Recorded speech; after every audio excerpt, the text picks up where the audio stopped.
Hey flamingos, so we are going to do the next page in our book, and it's about all of your flamingo friends. So I thought that it would be a fun thing to do to read this book to you called Fish and Flamingo, because it's a great story about friendship.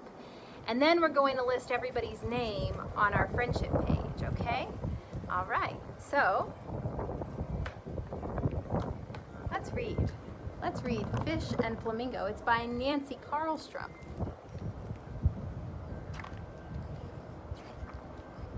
Beautiful, colorful illustrations. Once in a place where the sky slid into the sea, and the sand was hot from morning until night, a remarkable thing happened. So the place where the sky meets the sea or the land is called the horizon, and the horizon line is the line where those two things meet together. We learned about that when we made our family trees.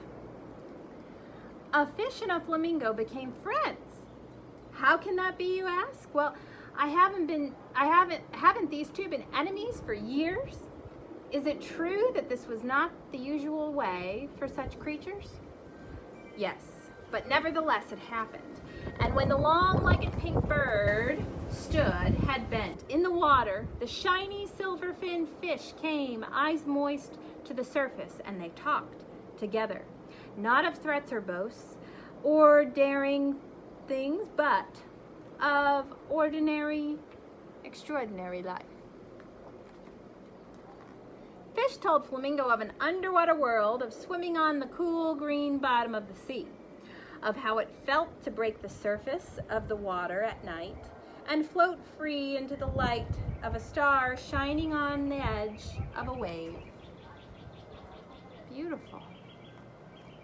And Flamingo told Fish about flying when the day was new, over the trees of a waking world, and how it felt to catch the breeze and glide freely into the pink of a surprise growing on the line where the water meets the sky, the horizon line. Well, as time passed, this unusual friendship flourished. Once Flamingo caught her fine, slender foot in a crack of a large rock. Fish pushed in with his firm, slippery body and freed his friend. That was kind, huh? She helped him. Another time, Fish, in great excitement, jumped too far out up onto the beach. It was low tide, and surely he would have died if Flamingo had not come to carry him gently back to his watery home. Both Fish and Flamingo agreed that each was a most fortunate creature to enjoy such a friendship. It's a unique friendship, isn't it? So one day, a fish swam off and he said, "Flamingo, I wish I could give you a gift. I would like to show you the silver light of a star." But to himself he asked, "How can one lone fish like myself cause a star to shine in the day for my friend to see?" Meanwhile, as Flamingo flew off, she said, "I wish I could give you a gift, Fish. I would like to show you the pink light of a sunrise." But to herself she asked, "How can one lone flamingo like myself cause the sun to rise over my friend's head for him to see?" The time came for Flamingo to join hundreds of her own kind in a journey to a new beach many miles away. Her parting with Fish was sorrowful.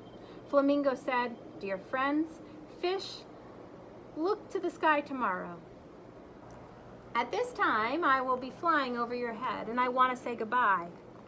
Fish was sad, but at the same time, he was also excited about seeing his friend fly high in the sky. So he said to the other fish, "Come here tomorrow, and you will see my beautiful friend Flamingo flying high in the sky." So the next morning, Fish and hundreds of his kind gathered near the surface of the water to wait. Suddenly, there was a great noise overhead. Fish looked up. He was surprised to see a long line of pink waving through the beautiful morning sky. Look at that. It's the sunrise. "Is that your friend Flamingo?" the other fish asked. "She's much bigger than we thought." Well, Fish was silent. He did not recognize his friend in the beautiful color that was spreading as far as the fish could see. And then he remembered that's not my friend Flamingo, but it is her gift, and she has given me a sunrise. At that moment, Flamingo was flying over. As she looked down to say goodbye to Fish, she was startled to see not one, but hundreds of fish in the water below.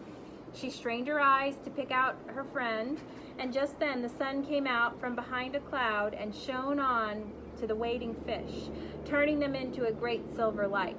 "Oh, what a friend," said Flamingo. "Fish has given me a star." Fish never forgot Flamingo and the gift that he received from her. And Flamingo never forgot Fish and the gift she received from him. But neither Fish nor Flamingo knew of the gift that they had given to each other. And that, my friends, is the gift of friendship. Yeah. So let's go through now and name all of our Flamingo friends on our page, okay? I'm going to do it in alphabetical order according to your first names. We're going to go through all of my Flamingo friends. So we had Adele. We had Ari. We have Arrow. All A names. We have Beau.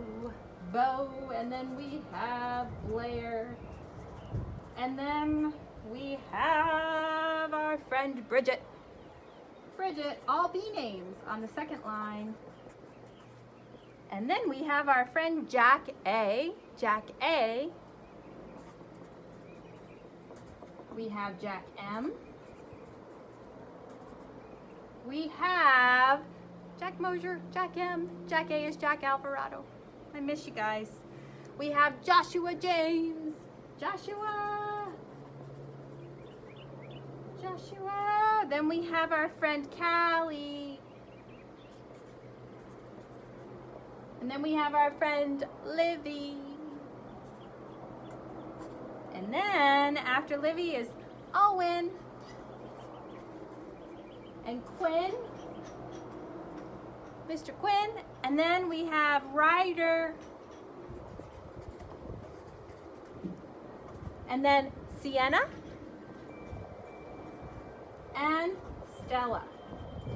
So those are all of our Flamingo friends. After you write their names, you can draw a picture of all of your Flamingo friends together. We made so many great friends this year. Thank you guys very much for being a friend to everybody. Yeah. See you soon, guys.